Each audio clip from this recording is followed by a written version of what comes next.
Et il est aussi à noter que MongoDB possède des fuites mémoire.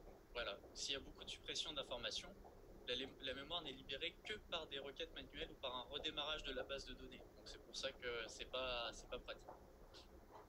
Donc voilà, donc on a vu les cas d'utilisation et les avantages et inconvénients de MongoDB. Donc maintenant Fred va vous présenter un exemple sur le forum d'AppWeb et mobile. Je vais commencer par une introduction sur comment utiliser MongoDB et ensuite voir le cas d'application sur le forum qu'on utilisait dans le cadre de l'UE application web et mobile. Donc pour télécharger MongoDB, il suffit d'aller sur le site et une fois que c'est installé, il faut lancer mongo.exe qui nous lancera le terminal. Le terminal est en JavaScript, donc toutes les commandes qu'on utilise sont des commandes JavaScript adaptées pour MongoDB. Donc là, on peut voir le shell une fois lancé. Donc ensuite, pour créer une collection, donc une table, comme on a vu, il suffit d'utiliser il y a un objet implicite qui existe pour MongoDB, c'est db. Donc on utilise la commande db.createCollection avec le nom de la collection qu'on souhaite créer, donc là en l'occurrence le forum. On recevra toujours une réponse pour dire que la commande a pu être exécutée ou qu'il y a un souci. Donc ici on reçoit un OK1 pour dire que la collection a été créée. Ensuite, pour utiliser les commandes sur une collection ou une autre, on va utiliser use et on va pouvoir switcher d'une base de données à une autre comme ça avec la commande use. Ensuite, une fois qu'on sera dans une collection, pour ajouter les documents, on va avoir l'équivalent des commandes en SQL. Par exemple, le select qu'on retrouve en SQL, ici ça sera find. Donc entre les parenthèses, on pourra ajouter des précisions sur ce que l'on souhaite. Là, pour l'instant, on voit que quand on fait db.forum.find, on n'obtient rien parce que la collection qu'on vient de créer est vide. Donc, pour insérer des documents, on aura la commande insert et la commande insert one. Donc, insert permet d'insérer plusieurs documents d'un seul coup et insert one permet d'insérer un seul document. Les documents sont des objets JSON, donc ils seront entre accolades avec à chaque fois les clés, le duo clé de points à la valeur. Donc ici, on peut trouver par exemple la clé prénom et 2 points suivi de la valeur, donc ici Loïc. Lorsqu'on exécute la commande, on recevra toujours une réponse. Et si on n'a pas défini le champ ID, enfin underscore ID, il sera créé automatiquement par MongoDB. Donc là, ici, on peut voir que lorsqu'on exécute la commande, on reçoit la réponse true pour dire que l'insertion a pu se faire, et on reçoit l'ID qui a été inséré. Donc juste après, on peut voir que quand on fait db.forum.find, on peut voir l'objet qu'on vient juste de créer avec prénom Loïc et l'ID qui a été ajouté automatiquement par MongoDB. Donc, pour ajouter plusieurs documents, comme j'ai dit juste avant, on peut utiliser db.forum.insert. Donc là, on va ajouter tous les documents à la suite dans un tableau. Donc là, on peut voir, j'ai ajouté 2 autres personnes dans un tableau, en séparant chaque document entre les accolades par une virgule. Et on peut revoir le write concern qu'a décrit Loïc, c'est-à-dire que lorsqu'on envoie toutes les écritures, on va recevoir la réponse qui va nous dire tout ce qui s'était passé. Donc là, en l'occurrence, on voit qu'il n'y a pas eu d'erreur, pas eu de problème et qu'il y a eu 2 insertions. Et ensuite, si on refait db.form.find, on va bien retrouver nos 3 documents qui viennent d'être ajoutés. Il y a noté que là, on utilise Pretty pour améliorer l'affichage, parce que comme c'est un objet JSON, s'il y a trop de champs différents, ça va faire une ligne dans le terminal et ça sera illisible. Donc là, on peut voir par exemple que le 3e objet a 3 attributs, du coup, il s'est mis les uns en dessous des autres pour améliorer la lecture du résultat. MongoDB a quand même plusieurs possibilités, plusieurs opérateurs qui sont utilisables, même si les requêtes restent assez simples en général. Je peux voir la diapo d'après? Merci. Donc on a tous les opérateurs de comparaison, plus grand égal, plus petit égal. On a in et nin pour dire si une valeur est dans un tableau ou n'est pas dans un tableau. Et on a des possibilités comme inc qui permettent d'incrémenter un champ qui serait un chiffre. Donc là, par exemple, on peut voir la première commande qui permet de récupérer tout document qui a un champ âge qui a une valeur plus grande que 22. Donc là, en l'occurrence, on a un utilisateur qui a 22 dans le champ, dans l'attribut âge. Et ensuite, on peut voir avec inc, là, du coup, ce sera un db.forum.update, puisque on veut modifier un document qui est préexistant. Donc pour update, on doit mettre d'un côté, dans les premières accolades, la recherche qu'on fait. Donc là, on recherche un document qui a comme attribut prénom et comme valeur Frédéric. Et après une virgule, on met dans une accolade la modification qu'on souhaite effectuer. Donc là, on souhaite incrémenter l'âge, donc l'attribut âge, d'une valeur de 1. Donc une fois qu'on lance la commande, on reçoit le résultat de combien de champs ont correspondu à la recherche prénom Frédéric, donc en l'occurrence 1, et combien ont été modifiés, en l'occurrence 1. Donc dans les documents, on peut voir que le document qui avait comme attribut prénom Frédéric a vu son âge incrémenté de 1, c'était précédemment 21 et c'est maintenant 22. On peut aussi manipuler des tableaux, donc avec l'attribut push qui permet d'ajouter un élément dans un tableau.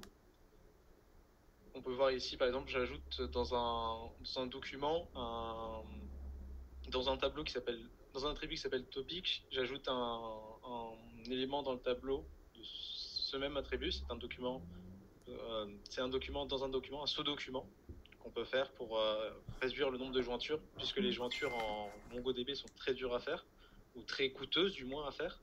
Donc on peut insérer un document dans un autre document. Donc là on peut voir le quatrième document qui aura topic de points entre accolades, car c'est un autre document inséré. C'est donc un topic, donc avec un nom, un nombre de postes et un poste.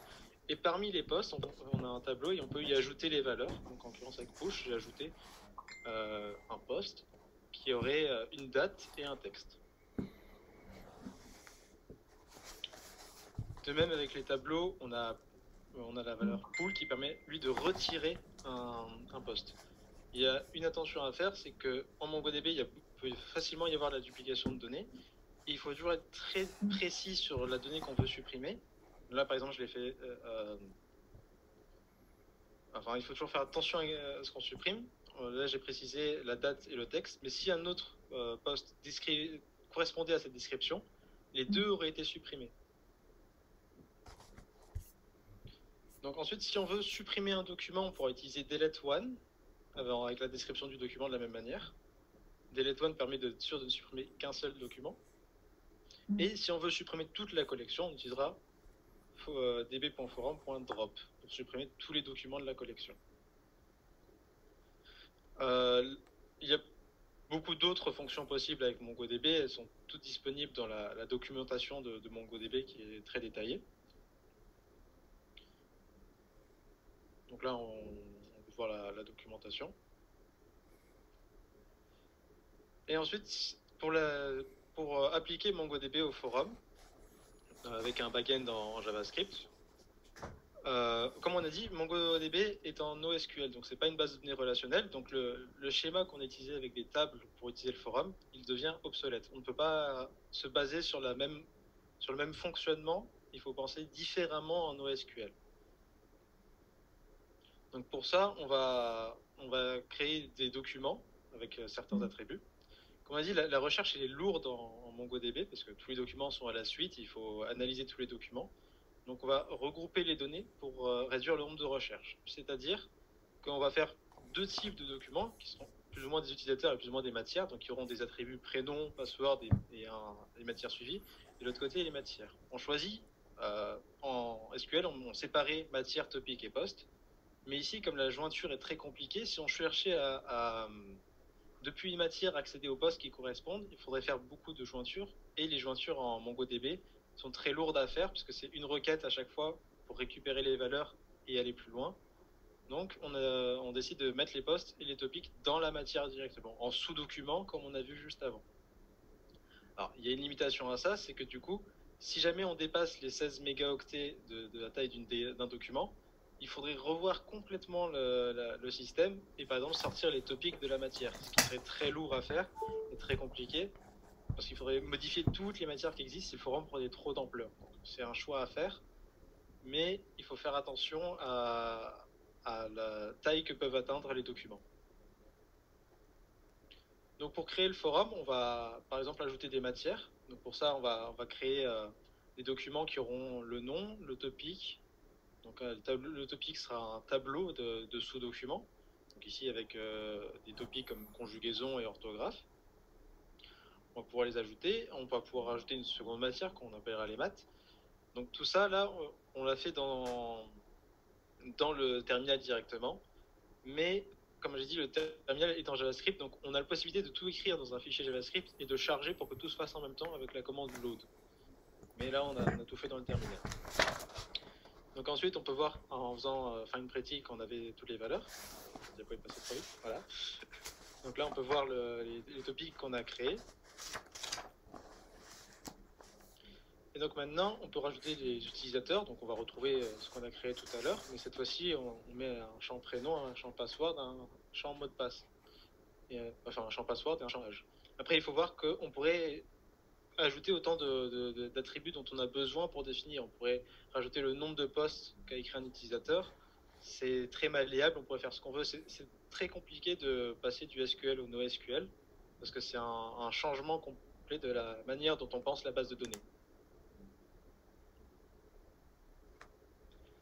Donc, une fois qu'on a ajouté une fois qu'on a créé les utilisateurs, il faut suivre quelle matière ils suivent. Là, on est obligé de passer par l'ID de la matière, donc l'ID du document matière, pour pouvoir les retrouver facilement. Donc chaque utilisateur aura un tableau avec l'ID des matières qu'il suit. Et on sera obligé de faire des recherches en deux parties pour récupérer d'abord l'ID des matières suivies chez l'utilisateur et chercher ensuite les matières auxquelles ça correspond. On ne peut pas le faire en une seule requête, comme on pourrait le faire en SQL, parce que les relations en MongoDB sont très dures à gérer. Donc ici, on a décidé d'utiliser le champ ID pour éviter la confusion, dans le sens, si jamais on décidait de passer par le nom de la matière, pour peu qu'il y ait deux matières qui aient le même nom, qui soient suivies par des quatrième années et des troisième années, il y aurait un risque de confusion, parce que les champs sont les mêmes. Le champ ID est le seul qui sera unique pour les documents. Donc pour ajouter un post, pareil, on utilisera update, on utilisera push qu'on a déjà vu. Donc pour supprimer un post, on utilisera pull au lieu de push. Il faudra quand même toujours faire attention au risque de duplication et ajouter des vérifications pour pas que deux posts qui s'ajoutent soient les mêmes. Donc éviter que deux personnes mettent le même post.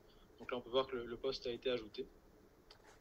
Donc ensuite pour le backend en JavaScript, donc on utilisera du JavaScript. Là, il faudrait que vous convergiez vers la conclusion, parce que vous avez déjà dépassé 4 minutes. Oh, pardon, oui, d'accord. De 3 minutes. Oui, donc pour le backend, on utilise Mongo Client qui est créé par JavaScript pour l'utiliser. Donc ici, on peut rajouter le lien, donc ici on sera en localhost. Et on récupère directement le résultat qu'on peut mettre via console.log. On retrouve, comme les commandes étaient en JavaScript, c'est quasiment les mêmes commandes. On se retrouve quand même dans le db.collection, entre parenthèses le nom de la collection et le .find avec les ajouts qu'on peut faire. Le résultat arrivera toujours sous forme d'objet JSON, donc on revoit la même présentation qu'on avait. Pour la manipulation des objets, c'est une manipulation d'un objet JSON, donc on pourra utiliser des boucles sur les tableaux et accéder aux attributs via un point password par exemple. Et pour ajouter les posts, on utilisera update comme on l'a vu en mettant dans des champs entre accolades les attributs qu'on souhaite. Et on peut utiliser par exemple l'attribut ink pour incrémenter le nombre de posts quand on ajoutera un post sur un topic. Donc merci de votre attention et désolé d'avoir dépassé un peu le temps. En fait, vous auriez pu gagner du temps en présentant directement le forum plutôt que de présenter des exemples qui n'étaient pas liés au forum pour après finalement refaire un peu la même chose avec le forum. Oui, pardon. Du coup, sur ce forum, 16 mégas en tout et pour tout, c'est pour un cours, par exemple, ça va être vite dépassé, ça tiendra jamais la route. Oui, certes. Je veux dire, dès que vous déployez votre forum sur Polytech, c'est sûr, les documents vont dépasser de 16 mégas tout de suite. Hein. Oui, pour un vrai forum, oui. Donc ça veut dire que en fait l'architecture que vous avez montrée Oui, pour le c'est un forum en exemple, question, elle n'est pas mais- adaptée. Non, pour un forum un forum, autre qu'un exemple, oui, il faudrait tout de suite redécouper et Et du rajouter coup, Tableau ID. est-ce que c'est faisable d'utiliser MongoDB pour un vrai forum? C'est assez déconseillé parce que justement, ça très vite, il faut vite penser à tout découper et on peut vite se retrouver avec une base de données un peu éclatée et avec les documents répartis un peu n'importe où, ce qui complique très très vite le travail de recherche pour Et récupérer. surtout qu'on a vu que dans le forum, il y a énormément de relations entre les tables et on a bien vu que MongoDB c'était pas du tout adapté pour une base de données avec plein de relations.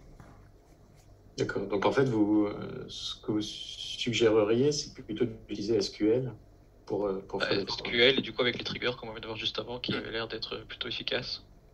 Ouais. Mais si le forum, c'est en fait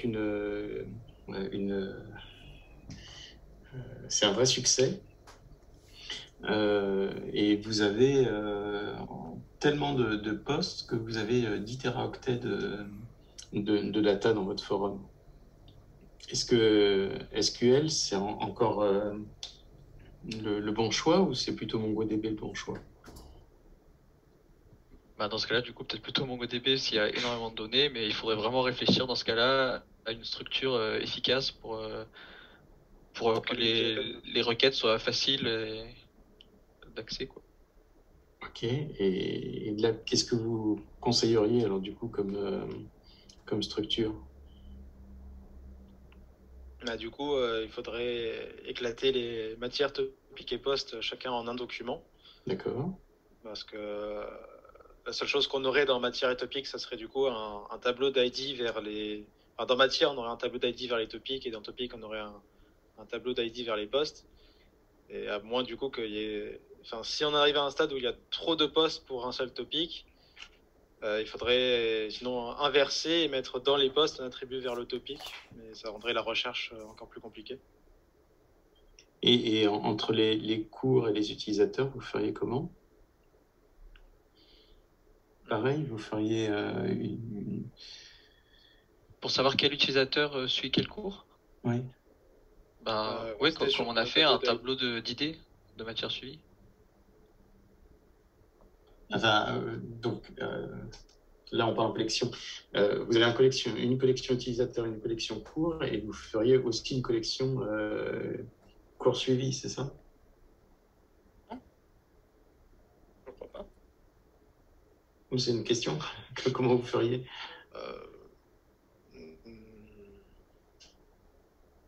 Non, en laissant l'attribut dans la collection utilisateur, ça devrait marcher. Ouais. Donc, dans la collection utilisateur, vous avez les utilisateurs et vous avez les ID des cours suivis, c'est ça? Oui. D'accord.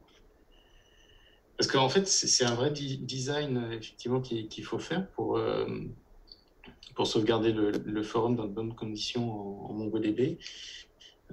Effectivement, le lien qu'il y a entre les posts et les topics, pour moi, il est clairement pas le même que le lien qu'il y a entre les cours et les utilisateurs, dans la mesure où un utilisateur, clairement, il va pas suivre beaucoup de cours, alors que un topic peut contenir énormément de posts.